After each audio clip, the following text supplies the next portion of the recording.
so you can watch everyone around you die. Think, Mark! You'll outlast every fragile, insignificant being on this planet. You'll live to see this world crumble to dust and blow away. Everyone and everything you know will be gone. Olá, senhores. Aqui é Yannick Kirigaya e hoje já começamos em grande estilo com uma pio financeira direto do Nolan, uma Nolan pio.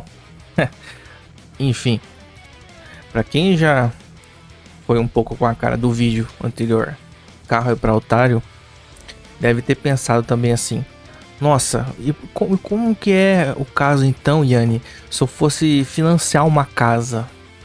Será que eu seria feito de otário? Perderia bastante dinheiro, assim como eu perderia no caso de comprar um carro, se não fosse um carro só para ostentar? Bom, gente, senhores, confrades e senhoritos, eu posso dizer para vocês aqui que com números que fiz aqui, eu consigo mostrar para vocês de forma detalhada o que acontece se você financiar uma casa, quanto você realmente perde em dinheiro e o quanto você poderia ter se você, em vez de comprar uma casa, investisse seu dinheiro para mais para frente levar uma vida de renda passiva. Seja lá mais para frente, aí quando você pudesse até comprar uma casa à vista, ou como a maioria das pessoas que tem riqueza e tem bastante dinheiro faz, que geralmente as pessoas mais ricas, quando são bem sensatas, algumas nem têm casas para ficar pagando imposto para o governo. Tem, por exemplo, exemplos de ricos americanos que moram em hotéis, por exemplo, né? Acho que se eu não estou enganado, o Trump morou em hotéis, inclusive hotéis dele, tá ligado?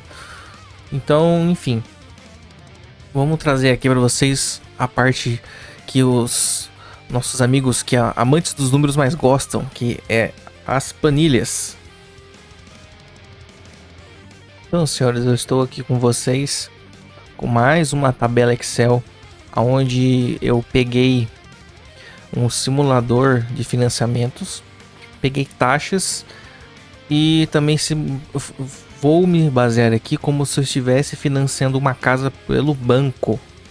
Então eu peguei aqui, o que eu fiz? Eu peguei a realidade de como uma pessoa fosse financiar uma casa pelo bancão do povo brasileiro, né? O banco, um dos bancos que mais enfia facadas de juros nas costas do pessoal, que é o famoso Bradescão da massa. Então eu tenho aqui, ó, você pode ver que tem um recorte da página do Bradesco, onde eu vi a questão do empréstimo. E assim, citando mais uma vez, todos os links relacionados à simulação e etc aqui do vídeo, eu vou estar colocando na descrição, assim como eu sempre coloco tópicos dos vídeos em questão para as pessoas que acharem o vídeo muito comprido e olharem ali nos tópicos o assunto que interessa e já cair direto neles aqui na timeline do vídeo. Beleza, pessoal, o que eu fiz aqui? Fui lá, como se tivesse simulado um financiamento no Bradesco de uma casa no valor de 400 mil reais, no qual eu teria que dar em torno de 20% de entrada, que seria 80 mil dos 400. Só que na simulação eu coloquei como se tivesse dado um pouquinho mais de entrada, como se eu tivesse dado 85 mil de entrada. Vamos dizer que a pessoa que fosse comprar casa já tivesse um pouquinho a mais além dos 20, né? Então o que acontece, pessoal, que é a armadilha financeira ali do financiamento das casas? Eles colocam juros que parece que não são juros muito longos, porém como o financiamento geralmente, na maioria das vezes, é feito em até 360 vezes, que é no caso uns 30 anos o financiamento de uma casa, como está aqui no próprio, aqui a questão do Bradesco mostra, com o sistema mais que o pessoal geralmente basicamente mais se refere de amortização ao pagamento, que é o saque. Amortização é basicamente o pagamento das parcelas, né? E existe então várias taxas de juros onde são influenciados o preço final. Então o Bradesco tem mais ou menos umas variações de 4 taxas que vocês podem ver aqui, ó. Bradesco taxa referencial ou Bradesco taxa fixa, mais uma taxa fixa mais com a variação da taxa da poupança, ou seja, eles colocam vários indexadores. Para simplificar o raciocínio para o pessoal que não conhece financiamento, eu não vou ficar arrastando demais isso aqui. sobre taxa, mas eu vou só falar a quantidade de taxa, mais ou menos o que é, e quem for mais rato de biblioteca pode ir lá no link lá sobre taxa referencial, IPCA, IGPM, etc, para poder estar verificando por si só melhor o que significa isso. Porque, se eu não me engano, eu até falei mais ou menos a respeito de IGPM e IPCA no vídeo que eu fiz anteriormente, que foi o carro para otário, tá? Então, qual foi a taxa de referência e taxa do banco que eu utilizei aqui? Aqui o Bradesco ele tinha uma taxa de 8,42 até uma taxa de 10,23. Então o que eu fiz? Eu peguei a taxa intermediária, a taxa de 8,90 ao ano que o Banco Bradesco cobra junto da TR, ou seja, taxa Bradesco com TR. TR o que é, gente? TR é uma taxa de juro referencial que geralmente o mercado usa através das taxas de juros que o governo trabalha no país. Então o TR ele tem uma média, tipo assim, de acordo com os anos. E eu usei uma média de TR de taxa referencial que vigorou entre 2007 até 2018, entendeu? E eu juntei a taxa referencial dessa média desses anos junto com a taxa que o banco exerce sobre o parcelamento da casa. Então, o que incide quando você vai financiar uma casa? Você precisa você não pode, eles não aceitam você que comprometa mais que 30% da renda mensal sua ou familiar para estar fazendo o financiamento da casa. Então, cara, a sua renda familiar pode variar muito para você, depende muito de quanto de renda familiar e o valor da casa que você vai comprar. Por isso que eu peguei aqui uma casa no valor médio de 400 mil, porque geralmente é uma casa de tamanho pequeno ou médio, dependendo de onde você mora, e fiz esse cálculo. Mas geralmente o cálculo de juros, da parcela, etc, o valor de parcela geralmente é feito muito em cima, depende muito do final da sua renda familiar e do valor da casa. Então eu utilizei uma pessoa que tinha uma renda familiar aqui aleatória. Tipo uma renda familiar ali de um casal juntos ali que ganhasse mais ou menos em torno de 6 mil, 5.500. Que, sendo realista, alguns aqui sabem, um casal ganhando 6 mil reais às vezes não é suficiente nem bem de longe para o banco aceitar financiar 400 mil. Mas é como tudo hipotético, é só para vocês verem o que se enquadra dentro das taxas de financiamento de imóveis, né? Então o que eu tenho aqui? Eu entrei no site de simulação de financiamento de casa. Então eu utilizando aqui o Bradesco como referência. Então sistema de amortização saque, valor do imóvel 400 mil, entrada de um pouco mais de 20% do imóvel, ou seja, essa pessoa que foi comprar casa aqui deu 85 mil de entrada, e seria então financiado o restante. Eu dei 400 mil o valor, dei 85 mil, então é em torno de 315 mil, será financiado em 360 vezes, com os juros nominal do banco de 8,90% e a taxa referencial, que eu puxei a média lá e coloquei a taxa referencial de 0,95%. Então vocês podem observar que a taxa referencial aqui nem parece muito, ou talvez uma taxa anual de 8,90 não pareça muito, porque se você dividir 8,90 por 12 meses, você vai ter uma taxa aí de menos de 1%. Mas no longo prazo isso aqui faz uma diferença, porque eu falei para vocês que existe aquele fenômeno dos juros compostos, e os juros compostos também trabalham em cima de você contra você quando você faz dívida. Então citei já que o valor da casa à vista é 400 mil, o valor da entrada de 85 mil que você vai dar parcelado em 30 anos com uma taxa de juros total, como vocês podem ver aqui embaixo, ó, aqui no canto direito inferior, juros real anual. Somado as duas taxas, você vai ter uma taxa anual de juros de 9,35% nesse financiamento aqui, ou seja, 9,85% de juros sobre a sua dívida, no que dá mensalmente uma taxa de juros de 0,82%. Aí o cara vê assim, o cara do banco vai falar assim pra você: nossa, cara, olha, eu consegui pra você o financiamento, você me dá 20% de entrada, cara. Olha, o bagulho é muito bom, cara. Olha esses raios de luz, olha só esses raios de luz, olha esses raios de luz, olha esses... Vai pagar menos de 1% de juros ao mês. Olha só, cara, olha que legal. Então, 0,82% ao mês de juros. O cara fala, meu Deus, eu consegui menos de 1% de juros ao mês. Nossa, é um negócio do carolho. Beleza, fera. Então, tamo lá. Então essa aqui é a sua taxa anual, né? Vamos pagar 360 parcelas com juros anual de 9,85%. Tem mais um pouco de taxa de juros, que seria a taxa de juros é menos de 0,10%. É uma taxinha de 0,018% de que você paga ali para quem está administrando o seu financiamento, como o MIP, que é o seguro por morte e invalidez sobre o patrimônio da casa, né? Também paga mais uma taxinha pequena, entre aspas, como foi para vocês, tem juros compostos, isso aqui não influencia muito depois. O DFI, que é o seguro por danos físicos ao imóvel. Então você vai ter acoplado aqui mais ou menos, além desses juros aqui, ó, mas essa taxinha aqui do morte, invalidez e seguro do imóvel. Mas uma taxinha de R$25 mensais, que é uma taxa administrativa sobre todas as parcelas, ou seja, R$25 em todas as parcelas, que é a taxa do administrador do financiamento. Então, isso aqui é o formato do financiamento, que nem eu fiz aqui baseado no Bradesco, utilizando o simulador de financiamento. Então, mas de onde o cara vai tirar 85 mil para financiar assim a entrada de uma casa? Bom, vamos dizer que o cara tem uns 35 anos e trabalha num emprego razoável já. Ali tinha um carrinho, um carro zero, né? Vamos dizer que é o que o José ali, né? Vamos dizer que o José, sabe que é o exemplo do José que eu dei no vídeo anterior? Então vamos usar aqui o Mark. O Mark tinha um carro.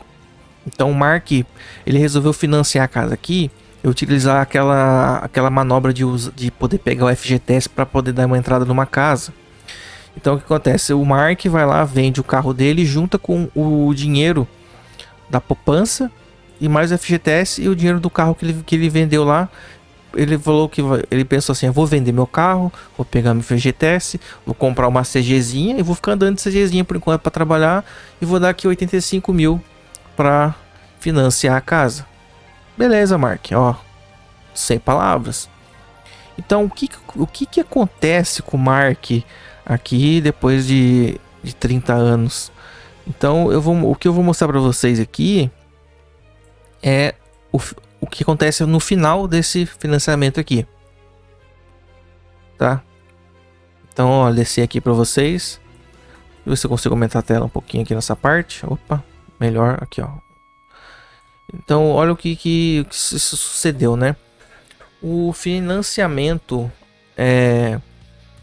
o banco apresenta para você dessa forma aqui no final. O que aconteceria? Você financiou os 315 mil, porque você já deu 85 mil de entrada. Aí você ficou com uma taxa de juros mensais a taxa de juros de 0,74, mas sendo que só que isso aqui não é o juros real, eles te dão tipo juros corrido. O juros real mensal é muito mais que 74, que é 82. 0,82. Isso aqui eu nem somei esse 0,3 aqui. Então, basicamente isso aqui daria em torno de 0,85. Pronto. Isso seria aqui o juros real, colocando até aquelas taxas ali do seguro e do seguro por invalidez ali, etc, do imóvel, né? Então o banco quando você vai fazer um financiamento, ele sempre vai te mostrar os juros corridos, ele nunca vai te mostrar juros reais e muito menos a questão de juros compostos. Eles não querem que você saiba disso. Então o que aconteceu com o Mark no final das contas? Ele pagou uma taxa de juros que o banco não omitiu para ele, a taxa de juros real, que não era esse aqui, que é essa aqui, tá? E o que ele pagou? Ele teve um custo de mais ou menos, olha, 3 vezes o valor da casa. No financiamento parcelado, ele pagou o valor que daria para comprar 3 casas, ou seja, mais de 300% de custo para comprar casa. Vocês podem ver aqui que no final, isso aqui é o print do site simulador de finanças e financiamento. No final, o valor final total pago pelo Mark foi R$ 1.310.815. numa casa que custaria 400 mil. Em 30 anos, esse foi o resultado do Mark. Então, e olha só, e beleza, você pode falar assim, ah, mas aquele copy, né? Nossa, se pobre não parcela as coisas, ele nunca tem nada. Cara, isso daí é a maior mentira que já te contaram. Então eu vou só mostrar pra vocês o peso que fica de pagar um financiamento desse aqui. Pera aí, pessoal. Deixa eu tomar uma aguinha aqui que a boca tá seca.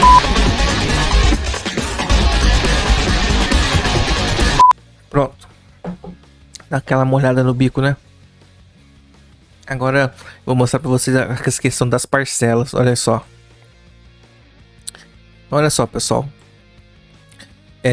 Aqui, nessa tabela aqui, também peguei no simulador de financiamento.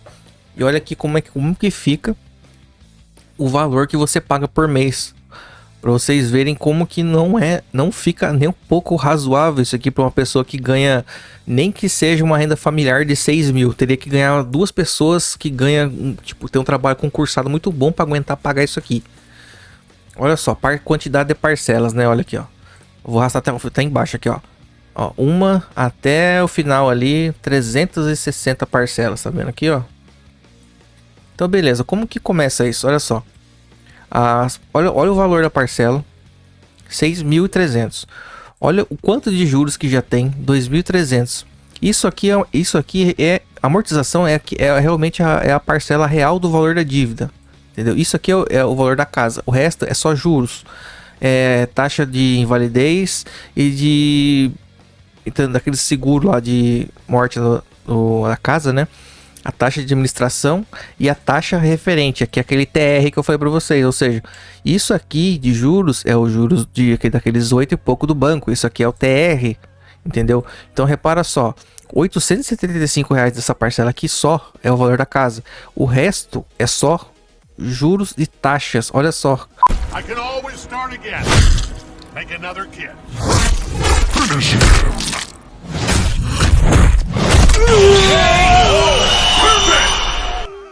Então esse aqui, ó, isso aqui é o que você tá pagando só de taxas de juros.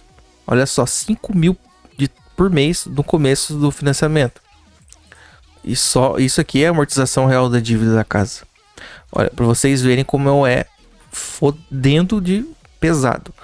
E tem aquele pessoal que fala lá também, né? Ah, mas com o tempo você pode ir trabalhando mais e tal. Que pode pagar de trás para frente, que daí vai ficando mais barato. Realmente vai ficando mais barato, mas olha só. Ó, só começa a baixar pelo menos R$1.000 a parcela, mais ou menos, olha quantos anos depois, ó. Pelo menos 2 anos. Pelo menos quase 2 anos que começa a baixar realmente efetivo R$1.000 da parcela. E lá no final, que você vai estar... nem lá no final tu vai estar pagando realmente um valor de parcela que seria o valor da amortização também, ó, porque tem muitos juros, olha. A última parcela seria de R$955.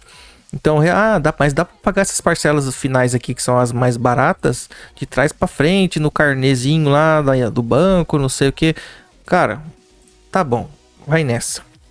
Tá? Se você acha interessante, você acha realmente interessante você querer financiar uma casa de 400, dando todas as suas economias aqui vendendo o seu carro, que nem o exemplo do Mark aqui, para depois de 30 anos pagando a casa que não vai ser sua, que nem o nosso querido Nolan disse, enquanto você não termina de pagar a casa é do banco, a casa não é sua, não existe aquele negócio, nossa, eu estou pagando a minha casa própria. Não, você está pagando o banco, a casa que você mora é do banco, você está pagando aluguel pro banco, enquanto você não termina de pagar a casa não é sua.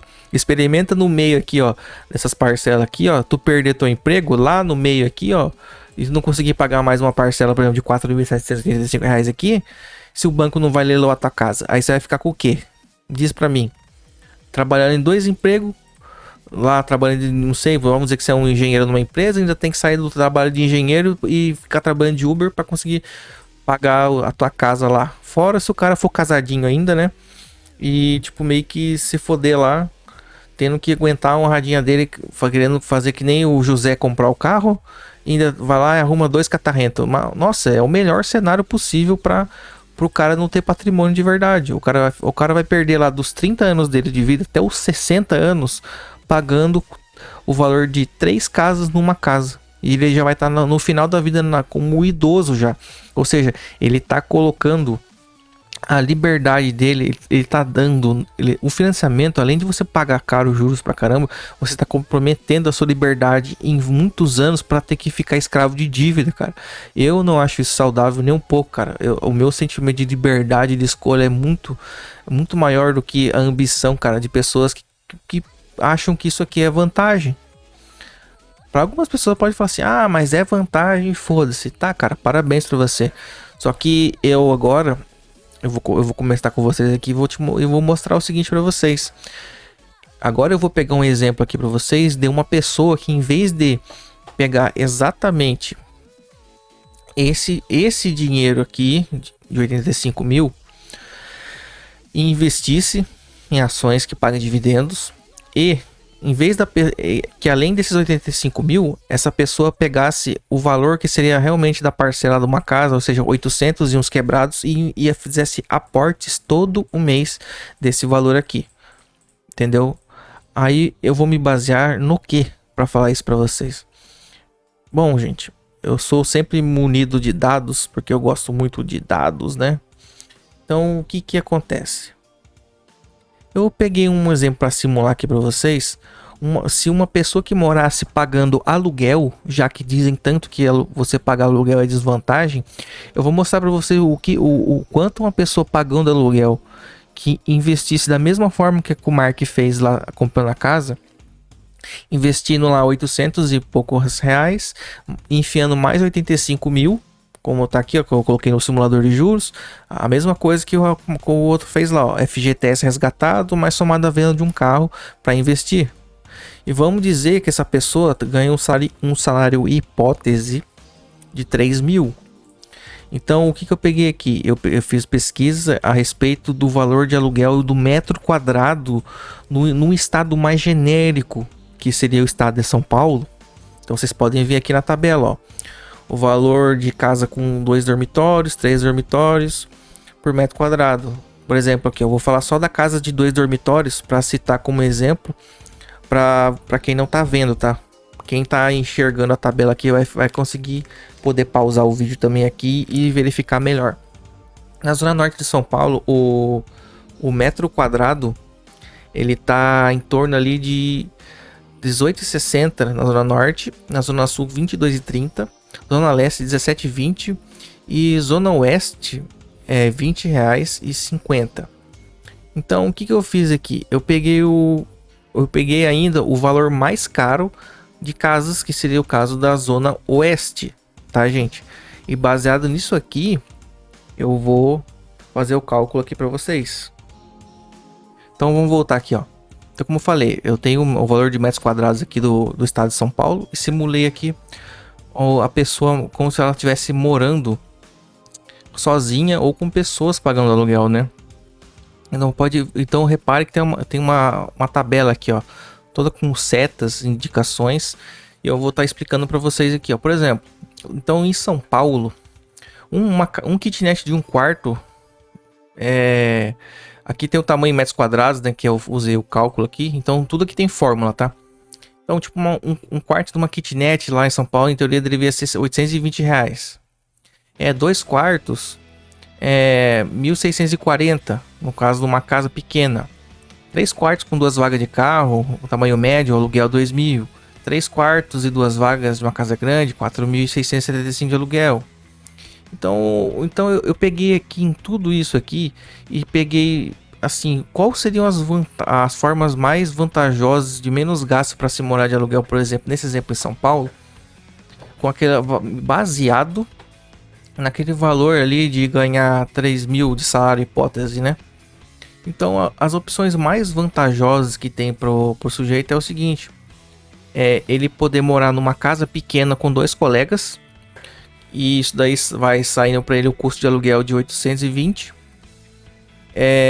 Uma casa média com 3 colegas, qual o valor da parte dele sairia de 748, ou morando sozinho numa kitnet, trabalhando no emprego dele lá, sendo bem estoico, também gastando 820. Ou seja, o valor razoável aqui, que eu achei mais seguro, seria morar sozinho, pagando 820, ou morar numa casa pequena com 2 colegas para pagar 820 também. Porque, por exemplo, que alugar uma casa maior com 3 pessoas, geralmente é muito risco. Quanto mais pessoas dividem o aluguel, se uma delas perder emprego, a chance de sobrar depois uma parcela maior para uma pessoa é muito mais... A chance é muito maior. Sem falar que ficar dependendo de pessoas para dividir as coisas também é uma dor de cabeça. Porque daí você não pode contar com a única pessoa que você realmente pode confiar e fazer as coisas bem feitas, que geralmente serão sempre nós mesmos. Então por isso que eu coloquei aqui. Então... Pra mim, o razoável seria o cara morar sozinho e tendo um gasto ali de 820. Então, beleza. Então, pra melhorar a simulação ainda nesse respeito aqui, imagine a pessoa pagando 820 sozinha, aqui por exemplo, e ainda tendo que pagar luz, água, internet e uma taxa de IPTU e taxa de lixo anual, né? Então o gasto do cara ali morando sozinho em São Paulo seria, gente, só com a casa, tá? Não tô falando do resto, compras, etc. Só com a casa. Ele estaria gastando ali 2.060, entendeu? Só com a casa. Dividindo em 2 pessoas, ele teria um pouquinho menos de gasto, seria 1.850. Então essa aqui seria a média de gasto total do cara se ele estivesse morando sozinho numa kitnet aí em São Paulo, por exemplo. O cara mora numa kitnetzinha, que pode ser uma kitnet... uma casa pequena, né? Meia água, ou seja, como for, ou um apartamento pequeno. Que geralmente kitnet tem o que? Geralmente é 2 cômodos divididos com banheiro, né? Então é tipo um quarto cozinha com banheiro. Geralmente o pessoal japonês vive em lugares muito menores que esse aqui, tá, gente? Por exemplo, aqui seria 40 metros quadrados aqui, que eu peguei a kitnet aqui. Ou seja, o valor não é irreal e não é tirado da bunda. Calculei pelo metro quadrado do estado de São Paulo. Isso aqui vai estar link na descrição para vocês tirar por si mesmo a questão depois. Então, aqui é o valor sozinho, né? O valor do cara, só que isso aqui, gente, é o gasto total. Não é só do aluguel, mas essas contas aqui, que nem eu falei para vocês. O que totalmente o cara vai estar gastando é 820, mais os gastos fixos da casa, mais o aporte de 820, que seria no caso para ele investir. Ou seja, investindo e pagando as coisas da casa, ele estaria gastando 2.060. Olha só, então veja que razoável, né? O cara morando sozinho, pagando aluguel e investindo 820 reais, ele tá pagando, ele vai ficar com um gasto fixo basicamente aqui em 2.060, entendeu? Agora vamos voltar lá para o financiamento da casa. Vocês não acham que é uma diferença muito razoável? Aquele gasto que o cara solteiro na kitnet vai ter de 2.060 e a pessoa que resolveu financiar a casa de 400 mil, que vai estar pagando um gasto ali mensal de 6.000 reais para estar pagando a casinha dele para honradinha. Então vocês já reparem que aqui já tem uma diferença muito monstra, né? Beleza, pessoal. Aí...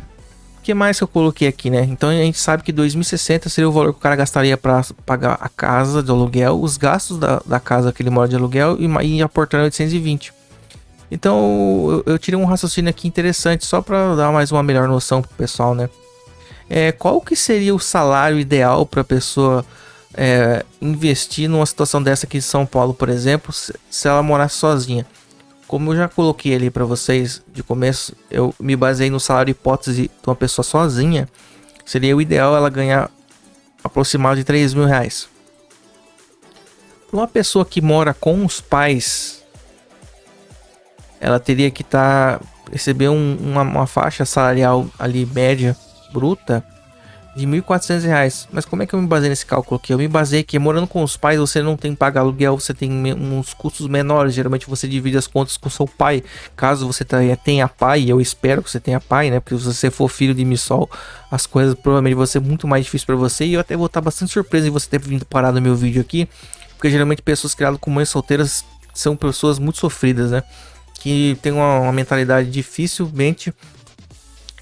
muito poucas pessoas Red pilada eu conheci que vieram de casa de mãe solteira, tá? E aqui seria o salário que você deveria ter bruto morando com colegas no emprego. Então, reparem aqui, ó. Sozinho é mais difícil. Você teria que ganhar mais. Morando com os pais é mais fácil. O gasto é menor. Isso aqui investindo esse valor aqui. Morando com os colegas é a mesma coisa. Porém, morar com os colegas tem aquele risco de você não poder contar com o sujeito. Porque o sujeito pode perder o emprego e etc, né? Então, eu falei para vocês aqui do salário bruto médio que você precisaria ter morando sozinho, morando com os pais ou morando com um colega. Então, você precisaria do emprego ótimo morando sozinho, do emprego na média morando com os pais ou o emprego razoável morando com colegas. Então, lembre-se, o custo total investindo 820 de aporte mais morando de aluguel e pagando as contas da casa, só da casa, teria um gasto de 2060. Por isso que eu coloquei que isso aqui, mais os gastos possíveis de comida, transporte total, poderia alcançar até 3.000 no caso, né? Então, o que aconteceu aqui com o nosso colega, que em vez de comprar casa, pagar os juros do cacete, que nem o Mark fez aqui, tava morando de aluguel, sozinho na kitnet durante bastante tempo, com muito estoicismo e minimalismo. O que aconteceu com ele? Então aqui, ó. A gente chega aqui, gente, ó, olha só. Ver se dá pra dar um zoom pra melhorar pra vocês um pouco. Aqui, ó. Ele colocou 85 mil, que é aquele valor que eu disse pra vocês, de FGTS, venda de casa, venda do carro, mais o aporte de 820 em 30 anos, com aquela taxa de juros anual que eu mostrei nos vídeos anteriores para vocês, que até um Chimpa faz com bolsa de valores em ações que pagam dividendos, sendo sócio de empresas. Não estou falando de day trade, não é especulação, eu sou contra a especulação, tá? Qual foi o resultado final do cara que ficou 30 anos morando de aluguel, cara, num lugar pequeno, trabalhando, cuidando da vida dele estoica lá? Ele enfiou ali 380 mil, investiu diretamente. Esse é o valor real que ele colocou, 380.200. Aqui, só o valor guardado não daria para comprar aquela casa de 400 mil reais que a gente fez aqui, simulação do financiamento. Mas o que aconteceu com ele? Só em juros compostos. O valor de juros, só de juros que ele ganhou em 30 anos com essa taxa anual aqui de longo prazo, foi 32.400.000 reais de juros. Somado então os juros mais o valor que ele colocou, ele teria um valor total ali de 32.837.684 reais. Pois é, senhores. Agora aqui, isso aqui é só uma taxa de juros composto, como se o cara tivesse investido em empresas que foram crescendo. Nesse caso aqui, eu não consigo simular dividendo, como se o cara tivesse recebido o lucro das empresas e reinvestido o lucro. Porque isso aqui poderia, por exemplo, dar até mais, entendeu? Então, o que eu fiz? Eu também fiz uma simulação, como se a pessoa pegasse esse valor aqui e fizesse um investimento. Mas eu não fiz até os 30 anos, eu fiz num período menor, só para vocês terem uma noção. Então, antes de levar vocês lá para ver como que funcionaria o investimento de dividendo, olha só, o cara investindo essa grana, que vamos dizer que isso aqui é uma renda fixa que no longo prazo pagou isso aqui pro cara. Ele conseguiu mais de 32 bilhões, só com juros, morando de aluguel, pagando esse valor aqui, entendeu? Lógico, não tem conta de inflação, etc. Provavelmente o salário do cara ia subir um pouco, a inflação do aluguel também subiu um pouco, as coisas subiu um pouco, mas no final das contas ele teria de qualquer forma ali milhões, ele não teria, e não tem prejuízo. O que aconteceu com o cara que financiou o Mark ali? O Mark gastou dinheiro, se fudeu em 2 empregos, entendeu? E no final acabaria pagando um valor de... daria para comprar 3 casas, ou seja, ele teve um prejuízo aqui, ó 400 mil no caso era a casa, né? Então, olha só, gente, eu não preciso nem pegar calculadora para falar isso aqui. O cara teve um prejuízo aqui de pelo menos quase 900 mil reais de prejuízo, cara, comprando a casa financiada, entendeu? E olha só o resultado do cara que morou de aluguel e investiu a grana. Realmente é brutal, né, cara? Se vocês pararem pra ver. Bom, galera, antes de eu ir mostrar lá os dividendos das empresas, vocês vão falar assim pra mim: nossa, mas não é justo, Yanni, tu pegou o valor lá da casa, lá os 85 mil de entrada, mais o valor de prestação diferente, com uma taxa de juros maior durante um período tal. Beleza, gente. Aqui então eu tô mais aberto para vocês aqui, mostrando melhor exatamente a taxa igualzinha que o cara tivesse feito do banco aqui, entendeu? Colocando uma taxa de juros real um pouco maior que essa aqui que o banco mostrou, né? Então, aqui ó, tem o cara que pegou a grana, em vez de comprar casa, e investiu lá, como por exemplo o rapaz que morou em kitnet. Então aqui ó, com as mesmas taxas que o banco cobra para financiar a casa. Aqui 85 mil de entrada, 875 de aporte mensal, ou seja, que seria o valor da parcela da casa aqui, entendeu? Mais aquele juros mensal de 0,82% que daria real, não juros corrido que nem tá aqui. Então o resultado final do cara em 30 anos seria o seguinte: ele teria aqui os 400 mil exato do valor da casa colocado, entendeu? E ele terminaria como nesse período? Ele terminaria o período com mais de 3 milhões de reais, cara, com a mesma taxa de juros do banco, entendeu? 3 milhões 119 mil de juros composto, e no final estaria com um valor total de patrimônio de 3 milhões 519 mil. É interessante, vocês não concordam comigo? Eu pergunto, quando eu falo isso, eu sou louco? Eu sou louco? Não, eu sou louco. Eu tô louco? Não, eu não tô louco. Eu não tô louco. Então vamos descer mais um pouco aqui para falar um pouquinho mais de juros compostos do cara que investiu a grana, né? Então, o que acontece, né?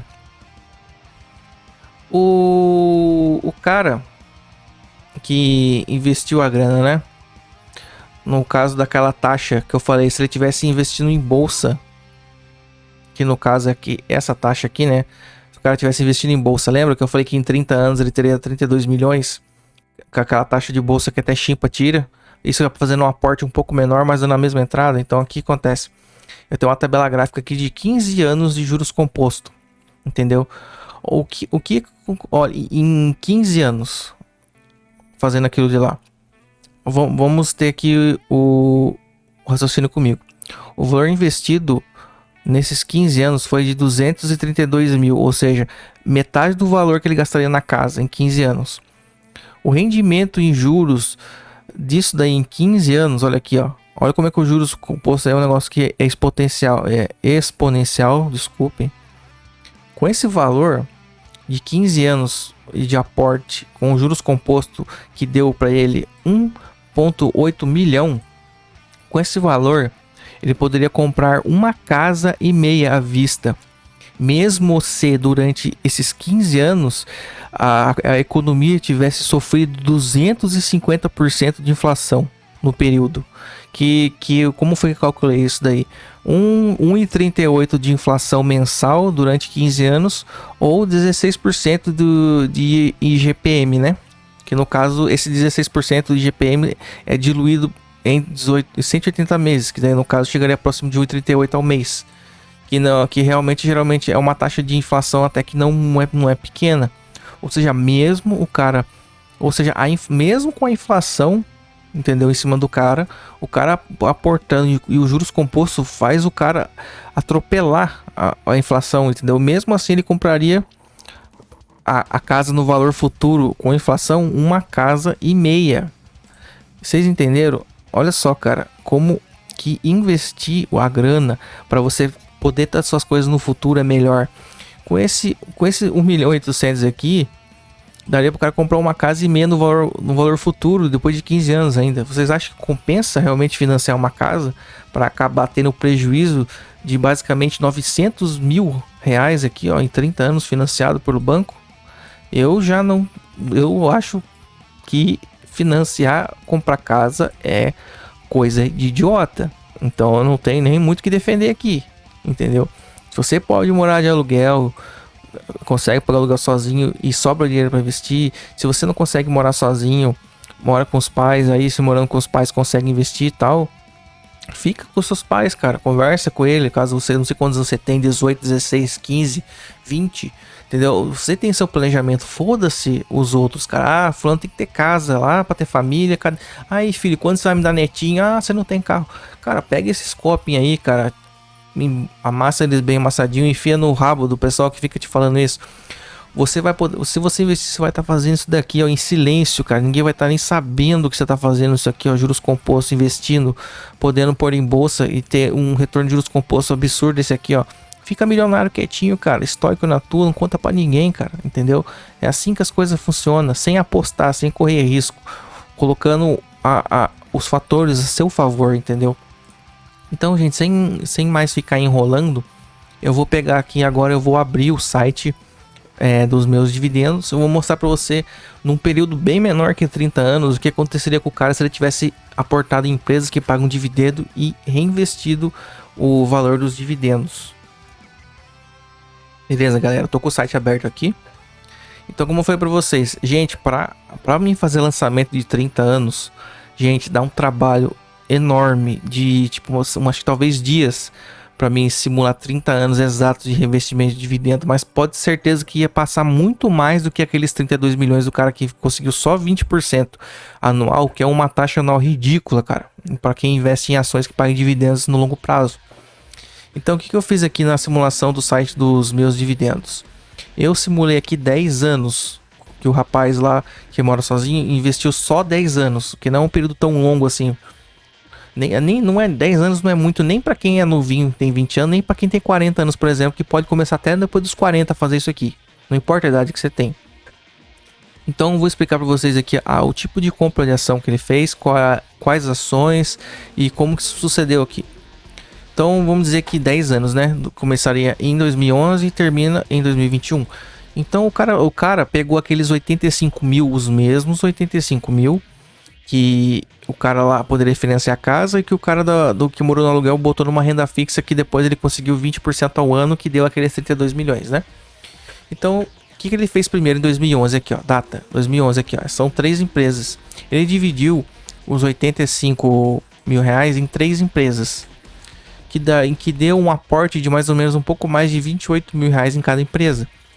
Então eu escolhi empresas aqui, eu não peguei tipo só empresas que deu uma valorização absurda assim, tipo assim, não escolhi lá como se o cara fosse a mãe de Ná e pegasse só as foguetes, né, que vai pra lua lá. Então o que aconteceu aqui? No primeiro ano, cara, o cara comprou a Centrais Elétricas de São Paulo, uma empresa de fornecimento, distribuição e geração de energia, a Klabin, que é uma empresa de celulose e papel, que produz embalagens e folha de sulfite, papel em geral, entendeu? Isso aqui é uma commodity. E o cara que, em vez de financiar também a casa lá com o Bradesco, ele comprou as ações do Bradesco para ser sócio do Bradesco, em vez de ser credor do devedor do Bradesco. Ele se tornou credor, né? Se tornou um sócio. Então, em 2011, ele comprou essas 3 ações. Em 2012, ele foi lá e colocou lá, por exemplo, o valor lá mensal dele, mais os proventos, né, que são os dividendos que o cara recebe aqui, ó. Tá vendo? Igual eu mostrei no vídeo do carro para idiota. A partir do primeiro ano que ele já comprou, no primeiro ano, ó, começo de 2011, que ele já comprou Bradesco, Klabin e CESP, que são o nome dessas 3 ações que ele botou 85 mil, só no primeiro ano ele já recebeu 10 mil de dividendo, sacou? Mas como que ficaria mensalmente, né? Vamos abrir aqui a calculadora, aqui comigo, ó, 10.944 dividido por 12, que daria um valor mensal, né? No primeiro ano ele já conseguiu dividendo mensal de 912 reais, beleza, show. Então o que acontece? O cara que investiu, ele foi pegando aquele aporte lá. Sabe aquele aporte que ele teria lá? De 820 aqui, ó, né? 875, desculpa, né? Aqui. Opa, me confundi aqui. esses 875. Como é que eu simulei ali no site de dividendos? Eu não coloquei só que se ele tivesse gastando só isso aqui. Não, eu peguei o mesmo gasto que ele teria no financiamento da casa. Vocês entenderam? Ou seja, esse valor aqui, ó, esse valor aqui total de gasto que ele teria seria o aporte lá que eu fiz na simulação do site. Ou seja, exatamente o que o cara gastaria financiando a casa é o que ele gastou investindo na bolsa. Vocês sacaram agora? Então, resultou nessas operações aqui, ó. 2011 ele dividiu os 85 mil. Num ano ele comprou mais ação aqui, ó.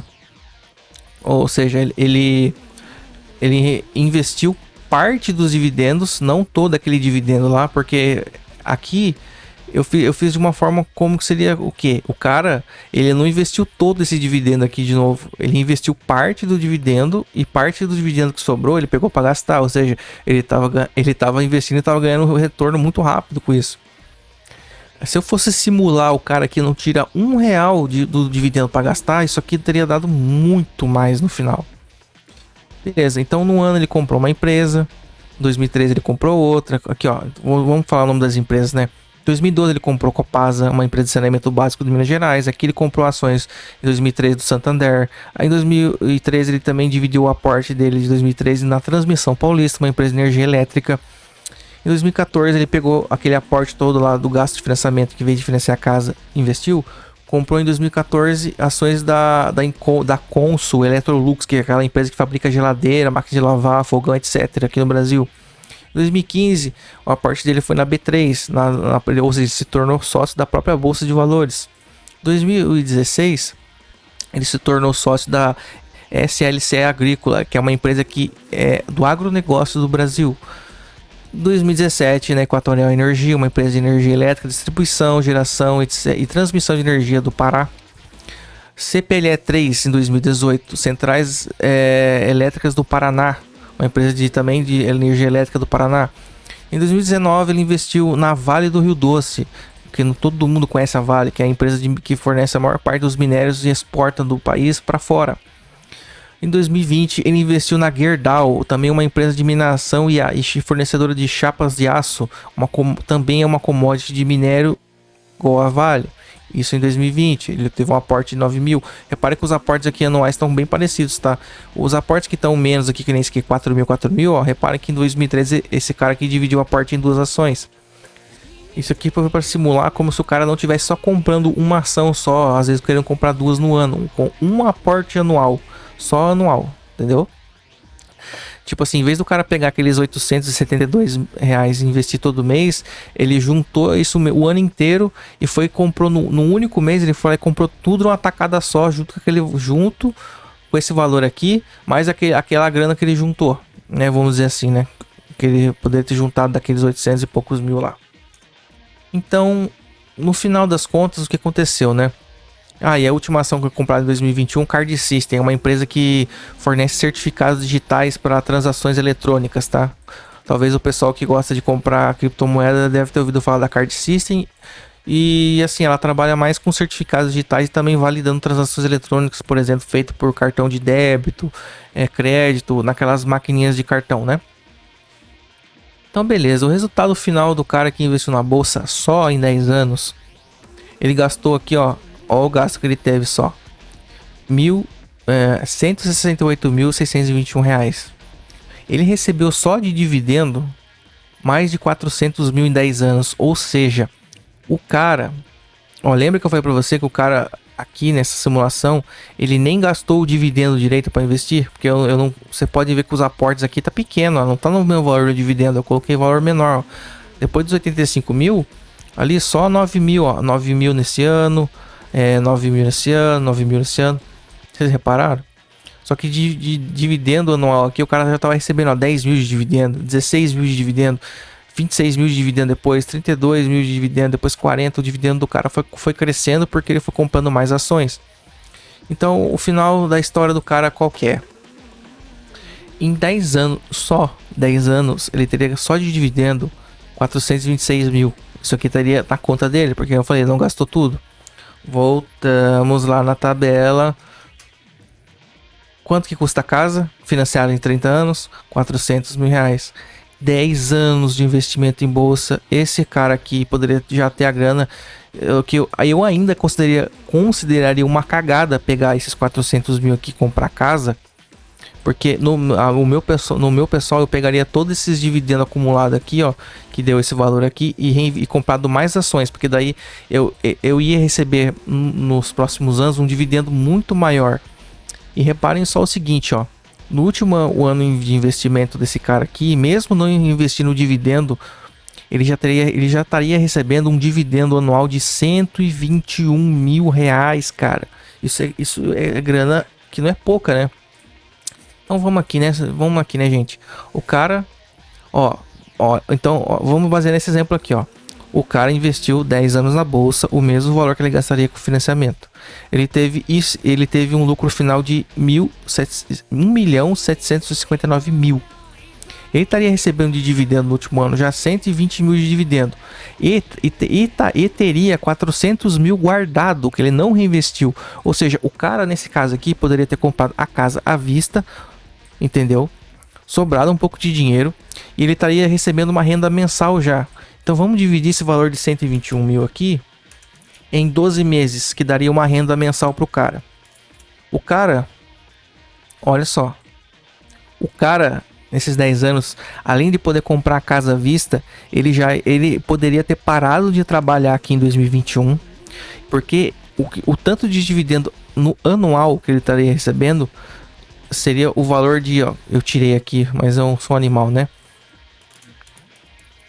Ele estaria recebendo uma renda mensal. Ah, gente, tá aqui no histórico, vai. 10,084. Digitei errado. Por causa que eu tô com o meu pop filter tá tampando a minha visão do teclado aqui. Então o cara estaria recebendo uma renda mensal de 10 mil reais, cara. Isso aqui, quem que ganha 10 mil reais em 2021? Você acha pouco? Você acha que essa rentabilidade de 1.043% é pouco, né? A galera do criptomoeda vai falar assim, caralho, mas o BTC, ele sobe pra caralho, o cripto sobe pra caralho. Só que responde uma coisa pra mim. O cara que veio aqui e investiu em dividendo, empresa que paga dividendo, vocês acham que esse cara aqui precisou ficar 8, 10, 12 horas em frente ao computador fazendo trade? Você acha que esse cara teve que ficar estressado olhando o celular a cada 20 minutos para ver se não tá acontecendo nada no mercado, principalmente no mercado de cripto, porque nem, por exemplo, que nunca fecha? O cara que vai investir em dividendo, em empresa que paga dividendo, ele vai pegar as empresas da bolsa todas ali, gastar uns meses, estudar todas as empresas. Ele vai ver lá, olha, tem essas empresas que são boas e tal. Estudei uma vez tudo que tem no momento atual, vou pegar as melhores oportunidades do momento e vou colocar a grana. Colocou a grana. Ó, que nem aqui, por exemplo, ó, lá em 2011 pro cara aqui, talvez essas 3 empresas aqui eram a melhor oportunidade que ele enxergou no momento. E repare que não tá tão diversificado, tá até que meio concentrado, mas repare que a diversificação para diminuir melhor o risco do cara aconteceu durante os anos. Então ele terminou aqui, gente, com o portfólio dele com 14 ações, que é até uma diversificação interessante de diluição de risco, entendeu? Só que aonde que anulou-se o risco dele aqui? Gente, se você sabe fundamento de empresa, você sabe o que a empresa faz. Por exemplo, aqui a CESP, ela fornece energia elétrica. Energia elétrica é um bem de consumo que não dá para evitar. As pessoas gastam energia mesmo em época de pandemia, tá tendo problema de política, etc, inflação caindo, desemprego, as pessoas estão gastando luz do mesmo jeito. A Klabin, que o cara investiu aqui no começo, setor de celulose e papel. Cara, as pessoas, independente de situação econômica, guerra, desemprego ou não, as pessoas estão tendo que comprar, botar o pão na sacola de papel, estão tendo que comprar papel higiênico, estão tendo que usar caderno com folha de sulfite para imprimir documento, etc, etc. Banco Bradesco. Aqui eu já não concordo muito porque eu não gosto de banco, mas eu coloquei aqui porque geralmente as pessoas gostam muito de investir em banco. Eu não confio em bancos. Só um spoiler aqui. Eu não gosto de banco e eu não gosto de governo, tá? Então eu coloquei isso aqui como uma ironia, porque o cara se tornou sócio do Bradesco em vez dele se tornar o devedor pro Bradesco, tá ligado? Opa, abri sem querer o navegador aqui, nada a ver, né? Então, olha o resultado do cara aqui. O cara da cripto, ou o cara que especula, vai falar: caramba, mas 1000% só em 10 anos não é igual os investimentos que você pode ter investindo em joguinho que paga criptomoeda, etc. Cara, de novo, tá, vamos pegar a rentabilidade só aqui para dividir em 10 anos. Olha só, gente, isso aqui é um valor real. Toda essa simulação aqui de ação é feita sobre ações reais, cotações reais que aconteceram. A rentabilidade, ó, o valor de rentabilidade anual em porcentagem que esse cara teve aqui foi de 104% ao ano. Vocês lembram que eu coloquei aqui no simulador de juros compostos 20% de juros ao ano já deu 32 milhões? Imagina 30 anos o cara tendo um rendimento de 100% ao ano. É por isso que eu falo, conseguir rentabilidade boa em investimento de empresa com dividendo, qualquer chimpa faz. Só que qual que é a vantagem, por exemplo, entre o cara que ganha dividendo e o que especula? O cara que está ganhando dividendo, ele está tranquilo, porque ele estudou as empresas, sabe que as empresas são boas, são perenes, são de setores mais estáveis, não fica fazendo o trade o dia inteiro se estressando e está recebendo uma coisa que o cara que especula não recebe: renda passiva. Então olha que no final, que só de 10 anos o cara estava recebendo esse valor aqui, como eu mostrei para vocês, 10.084 mensais. O cara parando de trabalhar, ó, o valor de 2021. Se esse cara aqui pegasse desses 10 mil, usasse 6 mil para viver, eu já estaria vivendo legal sozinho. Então sobraria ainda para ele 4 mil reais todo ano de dividendo. 4 mil todo ano de dividendo para ele continuar comprando mais ações, cara, e fazendo isso aqui. Isso aqui é o juros composto, continuar. Então repare que aqui nessa simulação de 30 anos a 20% já deu 32 milhões. Vocês conseguem calcular, é incalculável de cabeça os juros compostos de 30 anos sobre 100%. Provavelmente não seria 32 milhões aqui, no mínimo seria uma coisa exponencial, tipo de mais ou menos 500 milhões, 700 milhões de patrimônio, sem sombra de dúvida. Então, gente, é isso aqui que faz eu acreditar e mostrar para vocês que financiar casa e pagar o valor de 3 casas tendo um preço de 900 mil, sendo que poderia acontecer tudo isso aqui com o cara, sabe? Pra mim é... Como é que eu posso dizer pra vocês? Pra mim é bobeira, cara. É bobeira. É coisa de idiota financiar casa. Então, pessoal, esse aqui foi os meus cálculos por cima para você ver a respeito do quanto você perde financiando uma casa e o quanto você poderia ter de patrimônio na tua vida se em vez de fazer essa cagada você estivesse investindo em alguma coisa. Que no meu caso, eu sou mais adepto de empresas que pagam dividendos na bolsa de valores. Para mim, o único ponto fraco que existe na bolsa de valores, empresas que pagam dividendo em ações, é o seguinte: se você não tiver controle emocional e quando vê as suas ações lá abaixo você vender, aí você perde. Você tem que, quando você faz isso aqui, você tem que saber que empresas que têm negócio perene, que nem água, luz, uma commodity que nem papel, independente do que acontecer, as pessoas vão estar gastando, vão estar usando água, vão estar usando luz, vão estar usando papel, por exemplo, e entre as diversas coisas. Esse vídeo aqui não é uma recomendação de manutenção de ativo, não é uma recomendação de venda de ativo, nem uma recomendação de compra de ativo. Então por que eu tô falando isso aqui? Porque CVM, oi, sai da minha bota, obrigado? Então, gente, é isso. O único ponto fraco real da bolsa é em você mesmo, o seu controle emocional, e em segundo lugar, outro fator externo, que é o que? Bolsa de valores só deixa de existir em casos de governos comunistas e socialistas, porque nem em casos de guerras mundiais as bolsas pararam ou sumiram, elas só operaram de formas diferentes. Então é isso, gente, sem aguentar muito mais blá blá blá blá blá blá blá. Aqui foi Yanni Kirigaya e desejo a vocês uma ótima vida.